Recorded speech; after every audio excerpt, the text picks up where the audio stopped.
Hello, welcome to another High Tide Imbibe, and we got some winter special pack stuff to do tonight.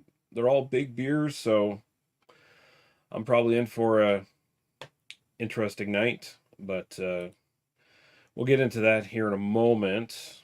So I'll just get some music going here. I don't think that's too loud. Keep it like that, anyway. Hmm.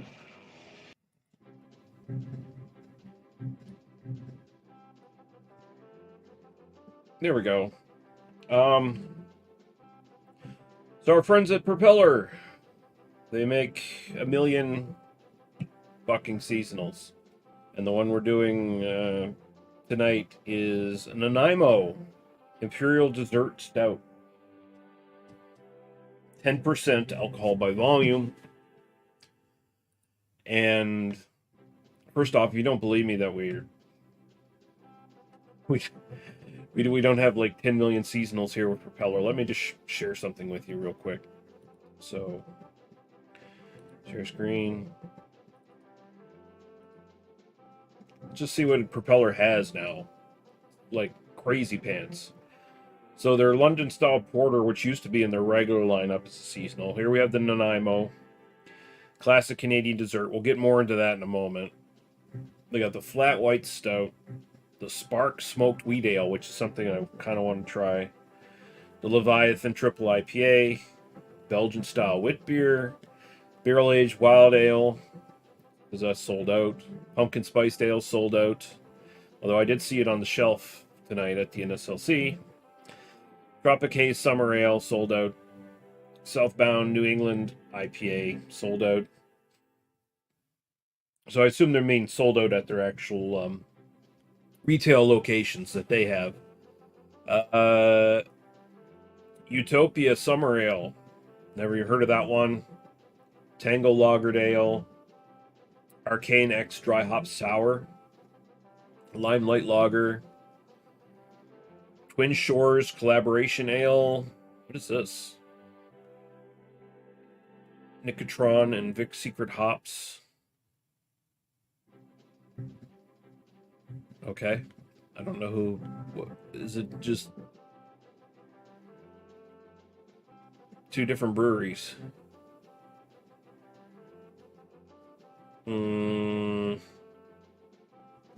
They don't say what brewery they do it with. Okay. Yeah. Kudos Brett Pale Ale. Nitro Mocha Oatmeal Stout. Tundra Cold IPA. Pina Colada IPA. LYKDS Dry Hopped Lager. Or like, oh, is that Lycos? Lycos Dry Hop Lager. Wilder Brett IPA. Chocolate Orange Porter. Nocturne Black IPA. Big Tiny Nano IPA. Guavarama Summer Ale. 25K double dry hopped IPA. I think that was a limited thing because it was for like 25 years they've been in business. Passion fruit sour ale, and of course the classic Russian Imperial Stout. Earl Grey Pale Ale, which is really good. I like that one. Denali IPA was all right. Arcane dry hop. Like, look, there's it's like it feels endless. Okay, we finally got to the end. There we go. So we'll stop sharing that bullshit. So now I'm going to share real quick what a Nanaimo bar is, if you're not familiar. It's kind of a, I assume, mostly a Canadian kind of specific thing, like donairs and pierogies.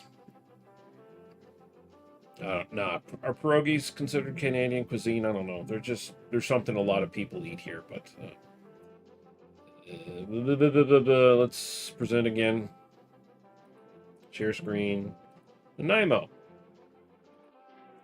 So Nanaimo Bar is actually named after Nanaimo in British Columbia city in that province.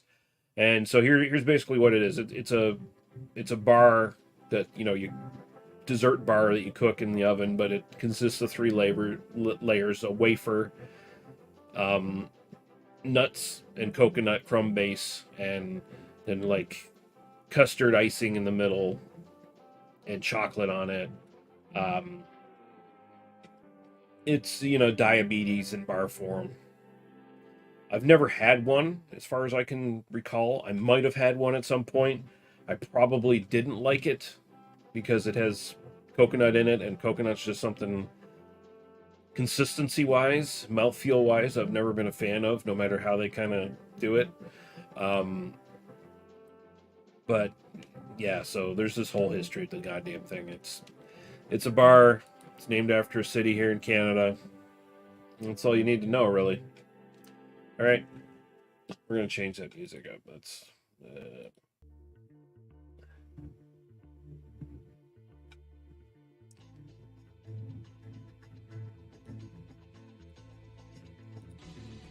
all right. So let's get this poured and start talking about it.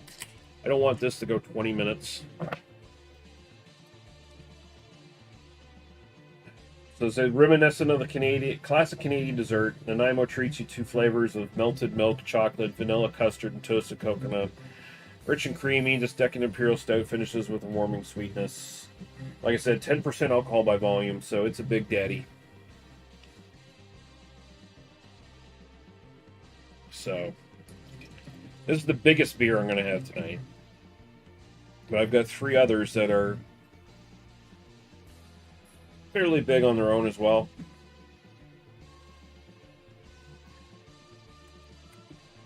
All right. She's pretty dark.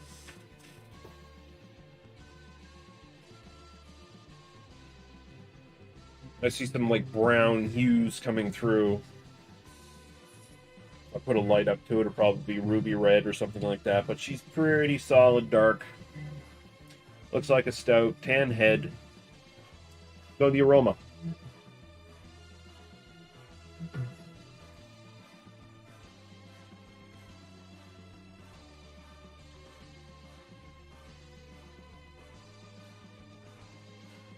Mostly chocolate. Confectionery smelling kind of chocolate.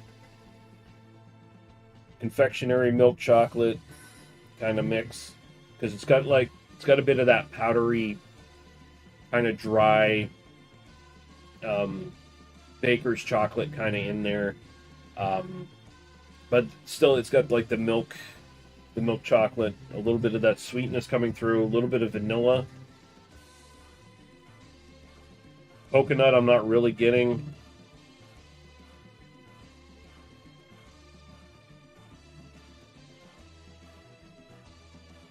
Teeny bit of the alcohol. I feel like it's boosting this a little bit.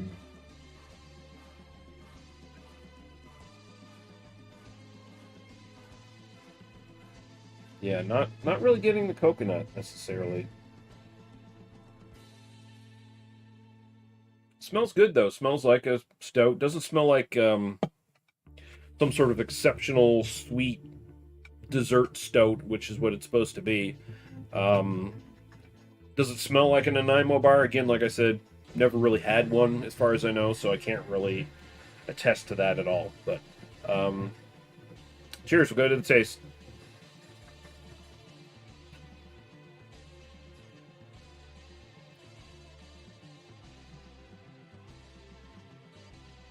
All right. Average Joe in the chat saying, "You're an Imperial dessert stout, you sexy beast."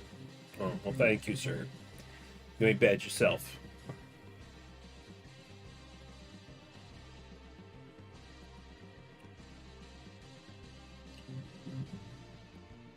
Okay, this is tasty.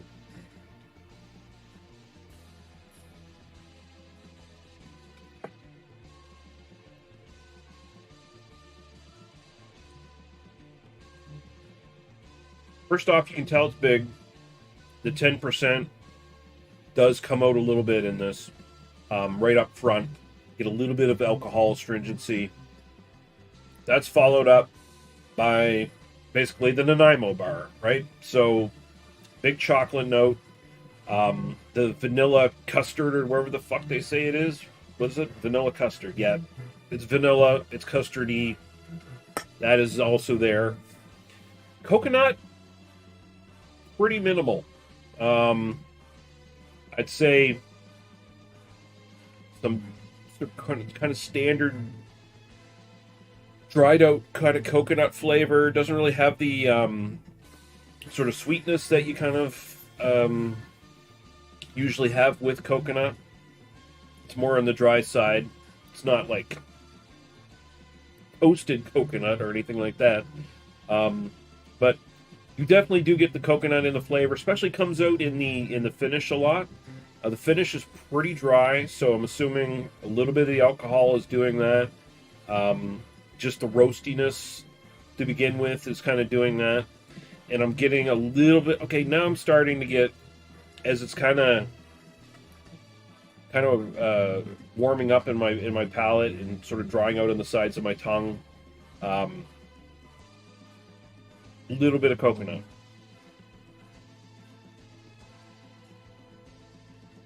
I would like more. I'd like more coconut, honestly, but for what it's worth, it's pretty good. Did I say anything about the ingredients on this shit? They just say the flavors. They don't... Okay. Barley, wheat, oats, milk, tree nuts. Okay, so there's no actual... Is this their way of getting around actually not having real coconut in here?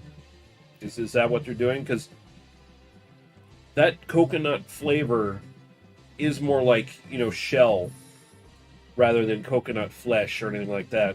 And that could be replicated with different combinations of other nuts, honestly. So that might be something they're doing here. But it replicate if that's what they're doing, they've replicated the taste pretty well. Usually they say if they have like natural flavoring or some shit in here. So I'm assuming they're actually just using the listed ingredients in a combination that, you know, approximates a Nanaimo bar essentially.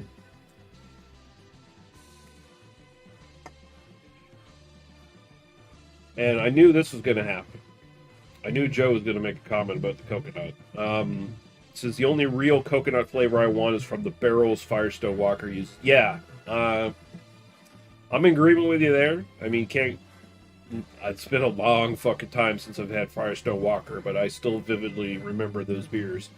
And yeah, you can't beat what they do with their barrels and shit. At least what they used to be able to do with their barrels. I don't know if they still do it, but I don't know how their quality has held up over the years, but very, very much loved the Firestone Walker stuff, and they have that distinct coconut thing going on with a lot of their beers, like the in-house.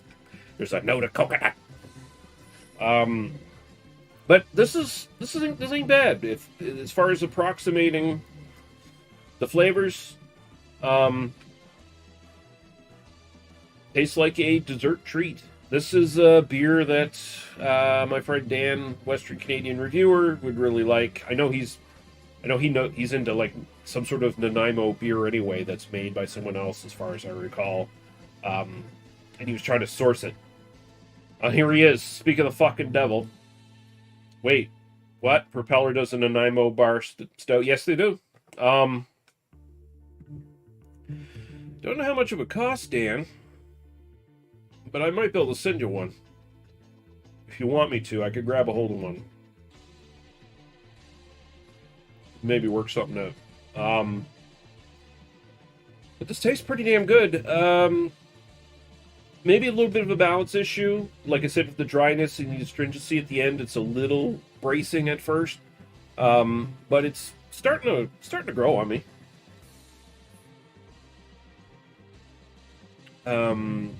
And then Joe says, still fantastic, no doubt. I assume in relation to Firestone Walker.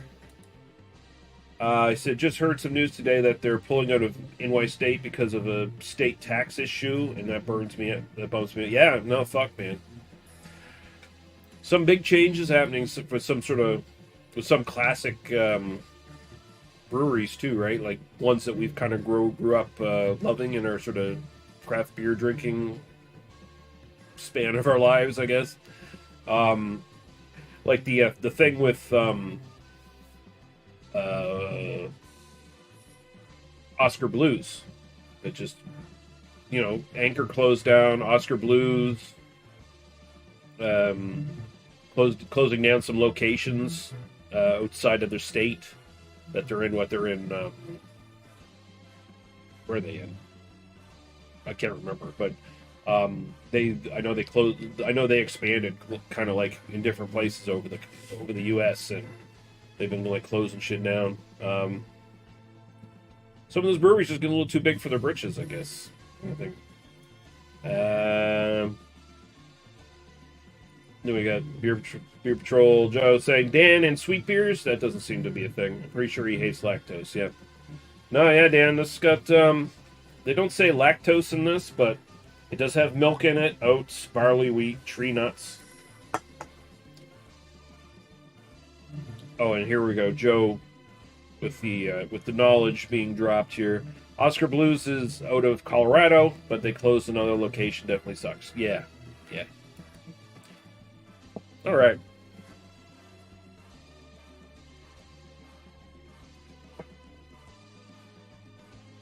On a plus note, Dogfish Head just brought back their Pennsylvania Tuxedo, which is a spruce tip beer. Storm at Garrison Butte. Yeah. Yeah. That sounds good. I think Garrison still does a spruce beer of some sort. I'm pretty sure they might still do it, but I think it's kind of like they don't really distribute it anymore. Is kind of the thing. So anyway, on to this beer before we get too sidetracked. As I'm drinking it more and it's warming up, the balance is much better. It's a little less abrasive. It's a little less sort of contrasting taste profiles here in the start and the finish.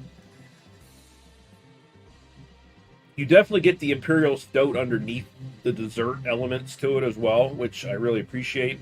There is just a nice, sweet, roasty stout underneath all of this. And the chocolate and that nuttiness are kind of highlighting things. And this is really good, man. Bit thin. Just a wee bit thin. I'd say, lower medium bodied. So, what can you do? It just seems hard these days to have anyone kind of like, put out a stout with a big, massive body, like a big fucking oil can fucking body,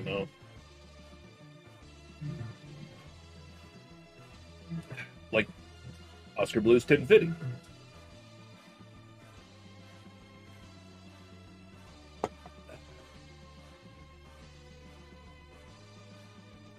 Joe says the massive demand 45-minute reviews where 90% of said review isn't about the beer itself. Oh yeah. I get so little views now, I just don't care anymore. It's just like the review goes as long as it goes. I can fucking rant and lie in it, and do like a half-hour fucking review if I fucking want to. Who gives a shit? I'm so buried by the algorithm these days anyway. If someone stumbles upon my video, they're either going to watch it for the entire length or they're going to kick out real quick. And Joe says the beer does sound good even if Paul would drain pour it because of the body. Yeah. But yeah, this final marks for this. It's a pretty satisfying dessert beer. I'm usually pretty wary of dessert beers. Usually they're either really too sweet or there's just something going on where they have almost no relation to what they're supposed to be at all, and they just kind of taste like a chemical slop. Not saying they're necessarily got like chemicals in them or anything, but sometimes they just don't brew out very well.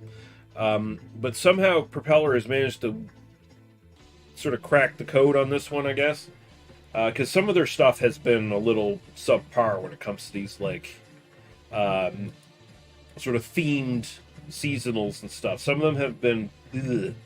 But this one is really good. Like I said, solid Imperial Stout base under here. I wouldn't be surprised if kind of the recipe of their Russian Imperial is kind of hidden in this. And just the added ingredients of the Nanaimo flavor profile is there, and it's good. Adds a little bit of spice to it. well, not spice, but you know what I mean. And as like a flavored Imperial Stout, this is fucking good. Like I said, a little bit thin, but I mean, you know, I think it's still a solid 8 as far as just style-wise goes. My own personal preference, I'd probably go 7.5. I'm not, you know, crazy about it. But I like it quite a bit, and I'll probably buy it again. I mean, and like Dan says, 10% ABV is good. Yeah, it's pretty good ABV for it, and you barely get the alcohol. Like I said, you get a little bit up front, and as you're drinking that sort of mixes with the flavor profile. The astringency in the back starts to like mix in with the nuttiness of the tree nuts they got in here to, like, I guess, simulate coconut, I suspect. And it works. It works pretty well. So yeah, 8 for style, 7.5 for personal preference. It's pretty good. And Joe saying never had a Nanaimo bar, but considering it contains coconut, I feel I have to try one at some point. Yeah. And this is Nanaimo. Don't want Redbeard to correct me. Yeah, you got to watch out. He's watching everybody's streams at all times, just to make corrections. But yeah, okay, we're gonna be done this. I'm gonna kick out of here for a little while.